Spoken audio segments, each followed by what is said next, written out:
Ya, semangat pagi adik-adik. Semoga kalian sehat dan tetap bersemangat mengerjakan soal matematika. Kali ini kita akan membahas tentang turunan, yaitu turunan fungsi trigonometri. Ya, banyak siswa yang menanyakan ke saya tentang 3 soal ini. Apakah ada jawaban atau tidak? Jika ada, jawabannya berapa?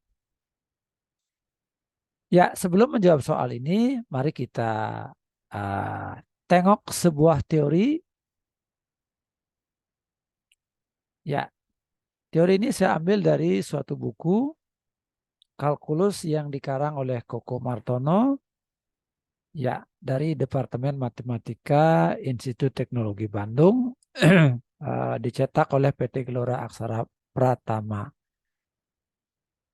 Nah, seperti apa bunyi teorinya? Nah, teorema 3.4, misalkan fungsi f terdefinisi pada selang terbuka I yang memuat C. Jika fungsi f terdiferensialkan di C, maka fungsi f kontinu di C. Nah, artinya apa? Jika fungsi f memiliki turunan di C, di X sama dengan C, maka fungsi f kontinu di X sama dengan C. Ya, artinya begitu. Nah, kita tidak akan membahas pembuktiannya, nah, tapi kita akan lihat catatannya di sini. Salah satu penggunaan teorema ini, jika suatu fungsi tidak kontinu di satu titik, maka fungsinya tidak mungkin terdiferensialkan di titik itu. Nah, artinya apa? Artinya dia apabila dia tidak kontinu di X sama dengan C, maka fungsinya tidak memiliki turunan di X sama dengan C. Nah, kira-kira artinya begitu. Ya, sekarang mari kita bahas soal yang ada di buku. Jika fx sama dengan sin Px dikurangi Pi dibagi dengan X min 1, maka F aksen 1 sama dengan berapa? Nah, kita akan tes apakah fungsi ini kontinu atau tidak kontinu di X sama dengan 1. Ya, kita tes untuk X sama dengan 1, apakah F1-nya terdefinisi atau tidak? Kita masukkan.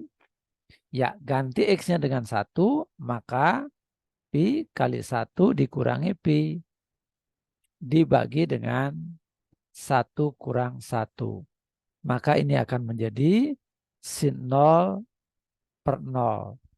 Nah, ingat bahwa di dalam matematika pembagian dengan 0 sangat dilarang. Karena pembagian dengan 0 itu adalah tak terdefinisi. Tak terdefinisi.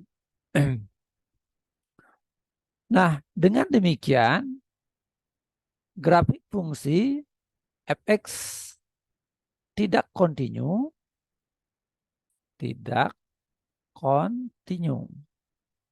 ya, di X sama dengan 1. Nah, akibatnya apa? Akibatnya adalah F aksen 1 adalah tidak ada. Nah, jadi jawabannya seperti itu. Maka pilihan-pilihan yang ada di sini semuanya tidak tepat.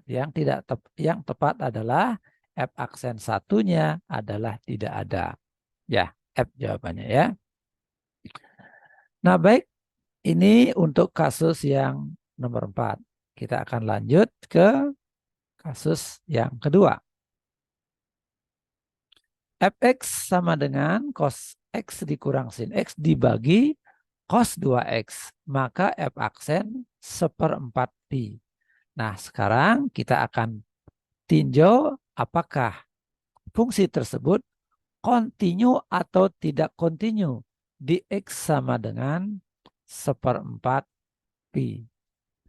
Nah, kita masukkan ya syarat dia kontinu, salah satu syaratnya adalah nilai fungsinya harus ada. Kita tes F 1/4 pi.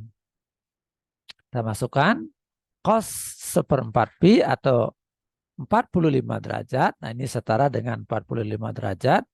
Cos 45 derajat adalah setengah akar 2.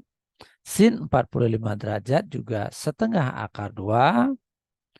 Cos 2X, X-nya 45 derajat. 45 derajat kali 2 sama dengan 90. Cos 90 adalah 0. Nah, jadi terjadi pembagian dengan 0. Nah, ingat bahwa di dalam matematika dilarang pembagian dengan 0. Maka ini hasilnya tidak terdefinisi. Terdefinisi. Artinya nilai fungsinya tidak ada. Nah, dengan demikian fx tidak kontinu, tidak kontinu. Ya, di X sama dengan 1/4 pi. Akibatnya adalah F aksen 1/4 pi sama dengan tidak ada. Ya, maka pilihan A sampai E semuanya salah. Ya, maka kita bikin pilihan yang lain yaitu yang ini ya. F aksen 1/4 pi sama dengan tidak ada. Nah, kita lanjut untuk kasus yang ketiga, ke nomor ya, yang nomor 6, kasus yang ketiga. Jika fx sama dengan 3 sin x dikurang 3 sin 3x dibagi x pangkat 3, maka nilai f aksen 0. Nah, kita tinjau apakah fungsi tersebut kontinu atau tidak kontinu di x sama dengan 0. Nah, kita tes f0. Ya, oke, berarti ini 3 kali sin 0. Sin 0 adalah 0. Sin 3 kali 0. 3 kali 0 adalah 0. Sin 0 adalah 0. Terus 0 pangkat 3. Nah, sama dengan 0/0. Nah, pembagian dengan 0 dilarang di matematika. Sehingga hasil ini adalah tidak ada. Ingat syarat fungsi kontinu? Syarat pertama, nilai fungsinya harus ada di X sama dengan 0.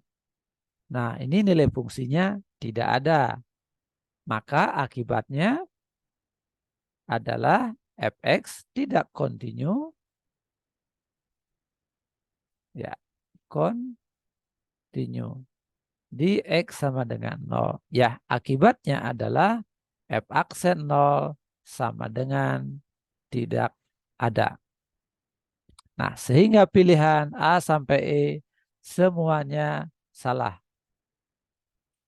Nah, pilihan yang tepat adalah f aksen 0 adalah tidak ada. Nah, gitu.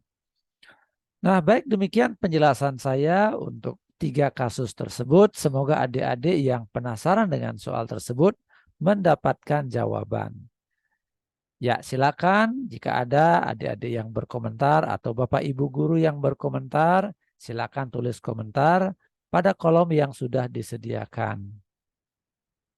Nah, adik-adik yang belum subscribe channel saya, silakan subscribe, tekan like jika adik-adik menyukainya. Share videonya kepada teman-teman sehingga mereka juga mendapatkan manfaat. Nah, untuk pelajaran turunan, video-video yang lainnya silakan cek di playlist turunan. Ya, terima kasih sudah menonton. Sampai jumpa pada pertemuan berikutnya.